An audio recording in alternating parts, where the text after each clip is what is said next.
Hello everyone, Kappolo here. In this video I will show you how to start with a budget competitive dash list for $60 and how to upgrade it along the way. In the end, we will have the most tuned and competitive dash deck list that I will be bringing to the ProQuest season coming up soon.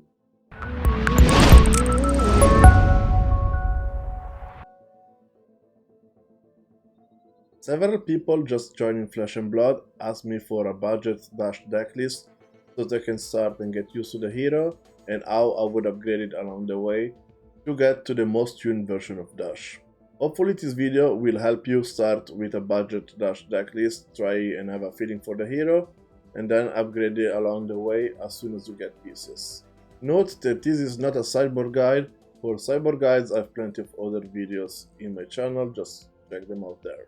First, we need to establish which version of Dash we are playing. We are playing a hybrid version of Dash. What do I mean by hybrid? It's an aggressive deck that can switch to various levels of control depending which matchup we face. What is in an hybrid Dash list?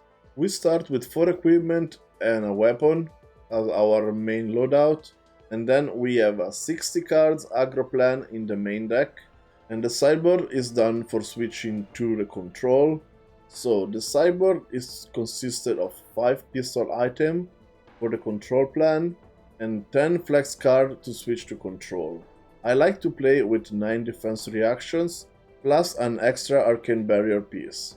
Depending on your metagame, you might want to switch out the defense reaction cards for the solution sphere or other hate pieces. What does constitute a budget deck in Flesh and Blood? The deck needs to be still competitive at its core and have the ability to win games. The deck plays decent but suboptimal replacement for expensive cards. For Classic Constructed, I think the range should be around $50 to $75 for a budget competitive deck. What makes a deck expensive in Flesh and Blood? Mainly is the legendary equipment such as Fienda's Spring Tunic, Crown of Providence, Teklo Core, etc. And also Chase Majestics are getting more and more expensive for the next ProQuest season, so Command and Conquer, Pulse Wave Harpoon, etc. will be more expensive to come by. What is the plan of this video? We start from a budget list that I will show you in a few minutes, and we will be keeping the core of the deck intact throughout the upgrades. The upgrade plan is to do a step-by-step upgrade of the cards to make a more tuned competitive version of the deck. If you have already some of the expensive pieces, feel free to add them in your budget version according to the upgrade plan. We will be making incremental upgrades to reach an intermediary stage, and then we will make final upgrades for the ultimate version of Dash. Let's talk about the budget list that I will be showing to you. Since we are playing a hybrid version of Dash, there are few cards that are a bit pricey, but I think they are needed in order to be competitive. I want to play 5 pistol items.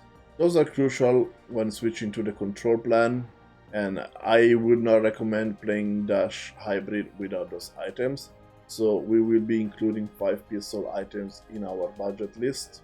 For the budget version, I recommend to play with 3 induction chamber and 2 plasma purifiers.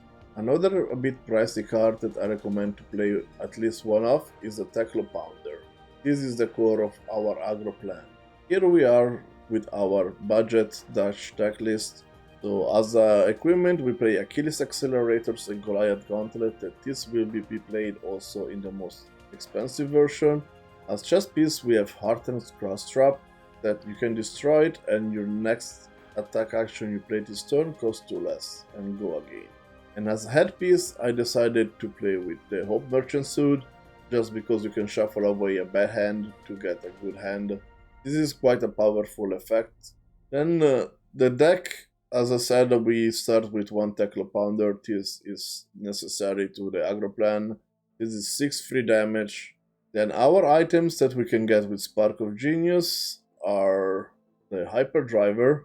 This enters the arena with 3 string counters on it, and when you boost you gain 1 resource for the first time you do it each turn. Since we're playing with Hyperdriver, I decided to add some of the new cards from Dynasty that have good interaction with the Hyperdriver.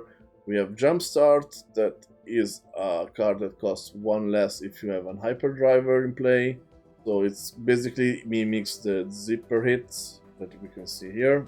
Same as Crankshaft, that if you banish when you boost, you add a counter to the hyperdriver you control. Then we have our core of our deck that is the same in any dash list you will see online. That is the full playset of zipper hits, the full playset of 0 to 60. We're playing a full playset of throttle. Some of the decks don't play the yellow, but we are playing with the yellow since it's a budget version, and I also like it for the competitive version. We are playing T-Bones, the red and the blue. And then as big finishers, in the budget list we only have Payload. You could include Overblast, the red Overblast, maybe over the high-speed impact, but I think for the budget version I prefer this configuration. With Combustible Courier, that is the only relevant on-hit card that we have, but if it hits, our next attack gets +3, and we have the blue one, which has to be respected. This is the core of the aggressive plan for the budget version. In the sideboard, we have, as I said, the induction chambers and plasma purifiers. Our piece of arcane barrier for the budget version, we have a Nurun Hood. And then our defense reactions that I've been playing, we're playing Fateful Sin, Sin Below, and the red Unmovable. You will see throughout the evolution of all the versions that my sideboard doesn't change much, it's just 2 cards difference from this one. Now let's look at the first steps of upgrades to get to the intermediary version of Dash. I will present the upgrades in blocks. You can do whichever block you want at any time, but in the end you would have to do all of them to reach the next step. But I do acknowledge that some of them are more expensive than others, so you want to focus maybe on the cheapest one first and then go towards the more expensive ones. The upgrades to the intermediary version are going to help you better the win percentage against every matchup.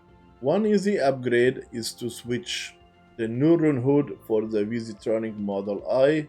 At the moment of this video, that is the end of 2022, the Visitronic Model I is $16. The second block of upgrades is quite big and is to drop the Hyperdriver package and some of the clunky cards that come with it for the Teklo core.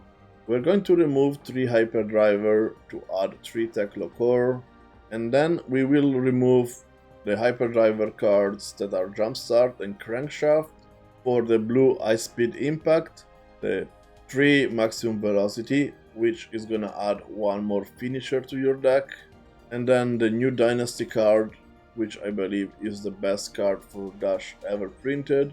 It's Pulse Wave Harpoon. This card is quite pricey, but it's really effective. Then another upgrade is to up the number of Teklo Pounder, so you can find them with Spark of Genius to output more damage. We're gonna add 2 Teklo Pounder instead of the 2 blue Combustible Couriers. Then one change I want to do also in the sideboard is to cut 1 Induction Chamber for 1 Plasma Purifier. This is not much of like a monetary change, but it's more of a preference change, adds $3 to the deck. But I do prefer to play with 3 purifiers and 2 induction chambers than the other way around. The last upgrade which you can do is to play Arcanite Skullcap instead of Hope Merchant's Hood. You will not need this card in the final version, so you can skip this step completely, but it's a budget alternative to the final headpiece, and it has been the mainstay headpiece for Dash for a long time. After applying all of the changes that I mentioned in the previous step, we end up with this list. This is quite close to the final deck list. Only 2 Legendaries cards are missing and 3 Majestics to finish the deck that I will be playing in the ProQuest season coming up soon. But yeah, this is the deck list. It's quite solid, and this version right now is around $240, which is a bit pricey. It's not more the budget version, but it's a budget-ish version that you could play in your local armory and probably take some of them as well.